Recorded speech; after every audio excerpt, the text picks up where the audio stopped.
Hello everybody, welcome to another part in the Remaking Door series. Today what we're going to be learning how to implement into our game is jump scares. Today we are going to be adding a jump scare for our Rush AI.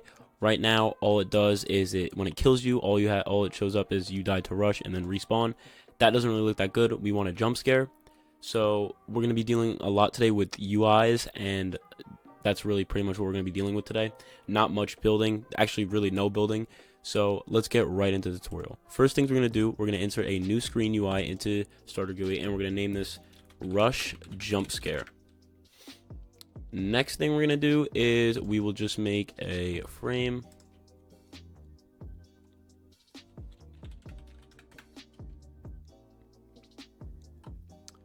And we will make it that color. I'm going to drag it up so that it covers the whole screen. So let's just make sure it covers the screen, and it does. Alright, next thing we're gonna do, we'll just name this to holder. And the next thing we're gonna do is inside of replicate storage, inside of our Rush AI, we have that the image label for the Rush, like the face of it. So we're gonna get that, and we're going to insert an image label inside of our holder frame, and we'll just make this that for now. And we can insert a UI aspect ratio, and then go ahead and put that face in, and then make it invisible like that. So we can drag this to the middle of our screen, about there. And if you're familiar with how the Rush jump scare is in Doors, basically what it does is it starts like this, then it gets a little bit bigger, and then it pops up in your face. Like, it just jump scares the shit out of you in your face. So that's what we're going to be implementing. So what we first need to do is we're gonna code this, and then we're going to code the jump scare, and then we're going to implement it into when we die. So we'll just name this face, and then we will insert a local script inside of Rush jump scare, and we can name this handler. So we'll define UI equals script.parent local holder is UI wait for child holder. We'll enter local face equals holder wait for child face.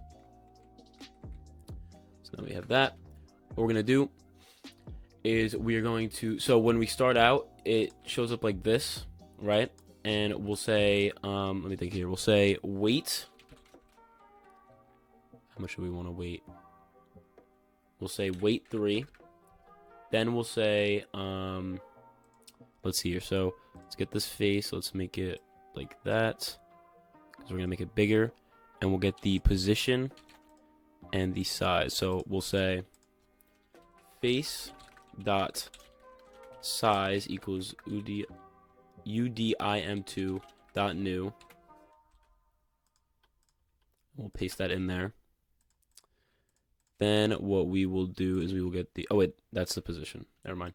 Change that to dot position, and then we'll say face dot size equals udim2 dot new. Go ahead and grab that value, paste it into there. And then once we have that, we can go ahead and hit Control Z and get it back to the original position. So let's go ahead and see if it changes its size. Yeah, okay. So as you can see, it got a little bit bigger. Maybe we want it to be a little bit bigger than that. So we'll just, that should be good right there. Basically, however you guys want it to look, you guys can change it to however you want it. You could change these values to whatever you want. This is just an example, so we'll just set it to this, and that should be good. All right, let's go ahead and play and see if we like that. Yeah, okay. Also, another thing, we need to add static, so let's get some static sounds. So we'll go to our toolbox, we'll say audio, and we'll just look up static.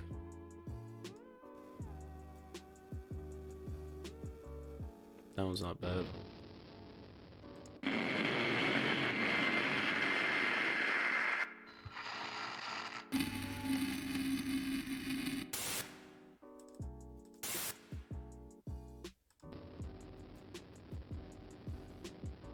we'll use this one, and we can insert a folder inside of the UI and name this sounds, and we can name this one static. Let's get that one, and we can name this jump scare static, and then let's just get like a jump scare sound.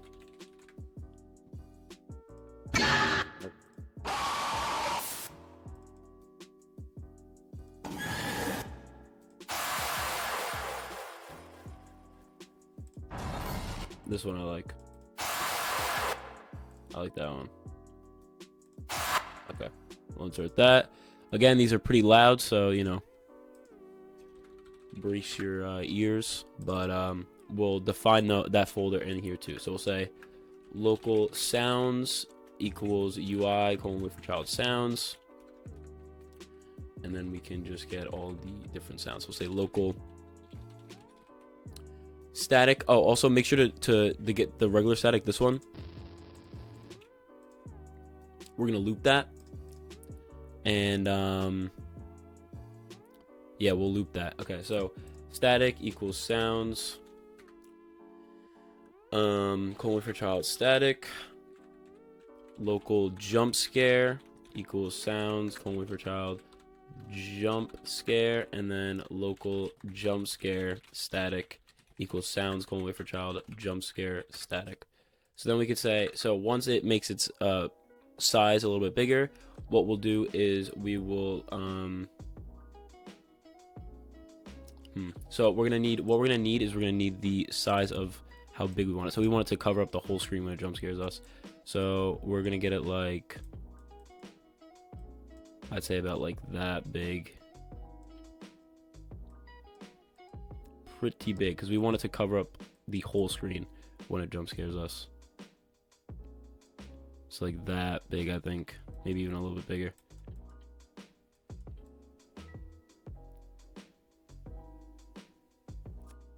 Make sure it is centered. Alright. And we will say, we're gonna need to define the tween service. So we'll say wait 2. Then we'll say local tween service equals game get service tween service. We'll say local jump scare goal equals squiggly brackets. Then we'll say position equals, and then we'll say udian2.new, and we'll get that position. Then we'll do comma, and we'll just copy this, put it there, and we'll say size, and we could just copy that size value, and that should be good. So now we have that in there. We can just go ahead and Control Z it back to where it was, like that, and then we can say tween service : create face. Then we could put the tween info, so we'll say 0.5. We'll just see how that looks, and we'll say jump scare goal, and then we can go ahead and play that. So let's just see how that tween looks right now. So we wait 3 seconds, it gets a little bit bigger, and then it pops up at us, and it scares the shit out of us. But let's make that like 3 to make it a little bit faster, and as well as that, I want to make it like take up even more of the screen.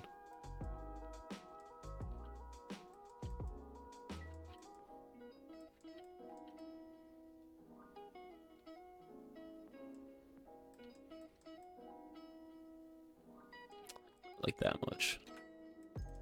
Alright, so we'll set the size to that value. And the position. Then we can Control Z all the way back to the original spot. And let's see what that looks like.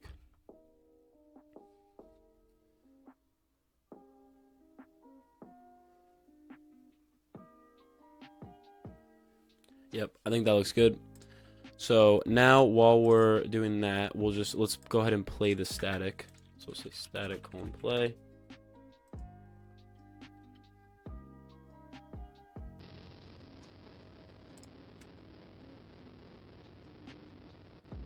and then it jumps up at us. And now let's make it so that that jump scare static and the jump scare and the jump scare and the jump scare static both play when we get, you know, jump scared. So we'll say right past this one, we'll say jump scare static colon play, and then jump scare colon play. Let's see what that sounds like. Sound warning, because this might be very loud, so just be prepared for that.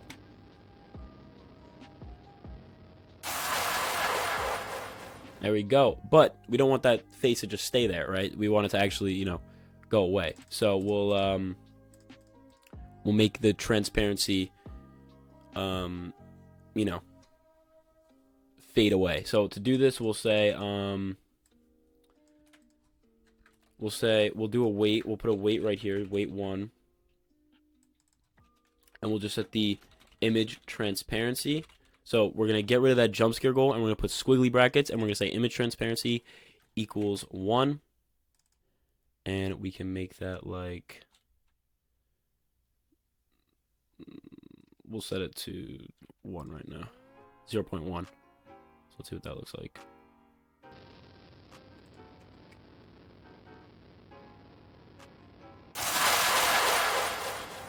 That looks pretty good, but I want this thing to be just a little bit.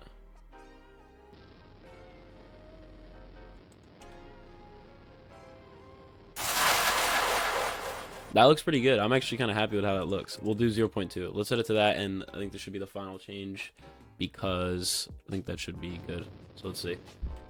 Oops, hit the mic. There we go. But how do we incorporate this into our respawn frame we made? So we'll do that now. So to do this, we're going to put the rush jump scare. So wait, hold up. Let me see here. So we have depth screen. Then we have holder. Sounds. Sound impact screen. We're gonna go ahead and script up parent sounds equals UI. Okay, hold up. We're gonna get rid of this stuff,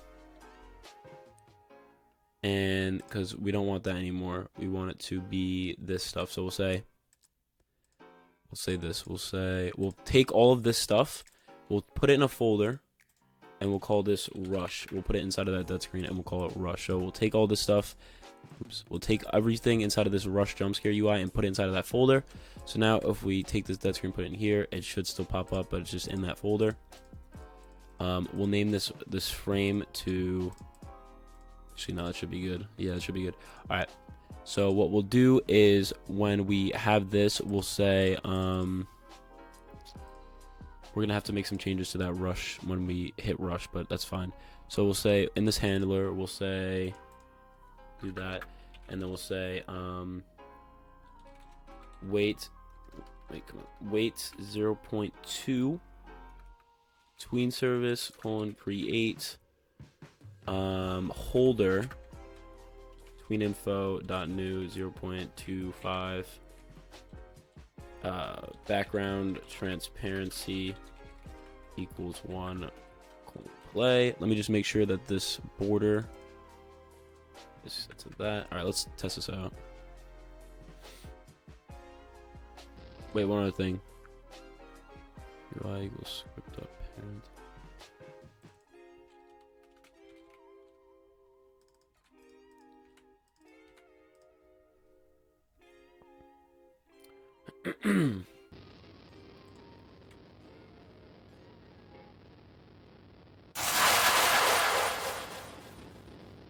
There we go. I actually like how that looks. I like how that looks actually a lot.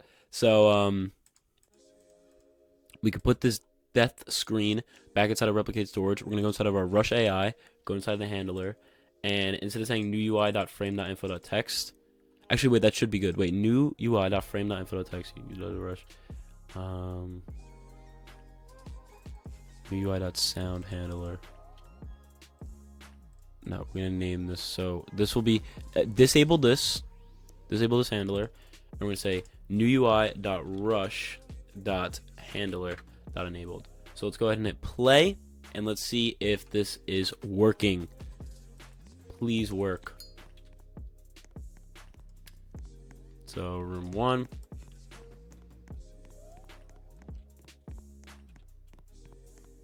Room number 2. And then room number 3, Rush should come kill us. And let's see if this works. Alright, lights flicker. Rush is coming. Comes up.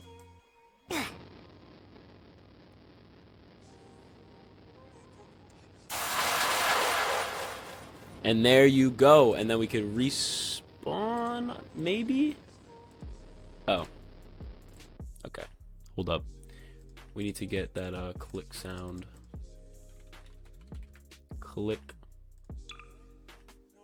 We'll just insert that. We'll just put it inside of the actually, don't put it inside of that. Put it inside of the frame.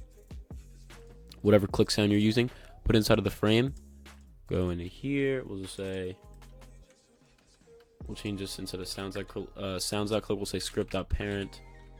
Actually, we'll just say this. We'll say button.parent.click sound.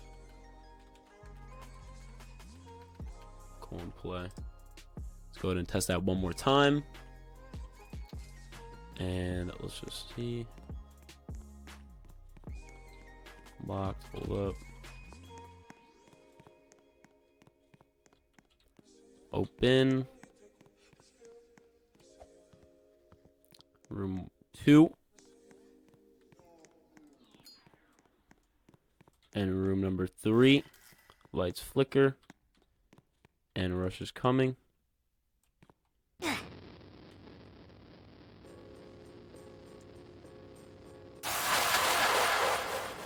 And you die to Rush. Then you can respawn. One other thing. We're going to disable this respawn button. The handle inside of the respawn button. And then when we tween this thing out, we'll say we'll say this. We'll say folder. Actually, no, we'll say, no, actually we could say that. We could say folder.parent.frame.respawnButton.handler.enabled equals true. Because we don't want people to be able to click the respawn button before the jump scare is over. So one last test. Let's go ahead and see.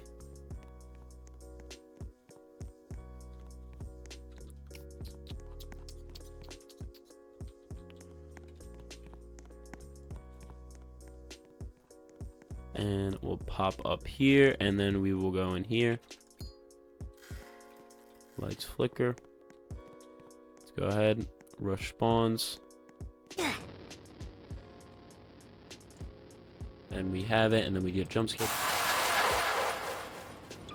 And then we can respawn. So that is how you implement jump scares into your Doors game. I hope you guys enjoyed. This is not really that long of a tutorial, I don't think. I don't know really the time, but I'm sure recording it doesn't really feel that long. So, I hope you guys enjoyed this tutorial on how to make jump scares. I think they turned out pretty good. There's a bunch of stuff that you can do. You can, customize this to the max. You can make it however you want, change all the values. You can really do a lot with it. I'll have a link to the UI, the new updated death screen UI in the description if you're interested in that. With all of this, it'll have all of this stuff in it, all laid out for you. And you can just go ahead and change the image of the face. You can change these values to whatever you would like, the times, all that stuff to your liking. If you have any questions or concerns regarding the tutorial, please leave them in the comments below. If you have any suggestions for future tutorials, leave those in the comments too. And if you enjoyed, please like, subscribe. It helps out so much. We're so close to 100 subscribers. And yeah, that's all for today's video. And as always, I will see you guys in the next one.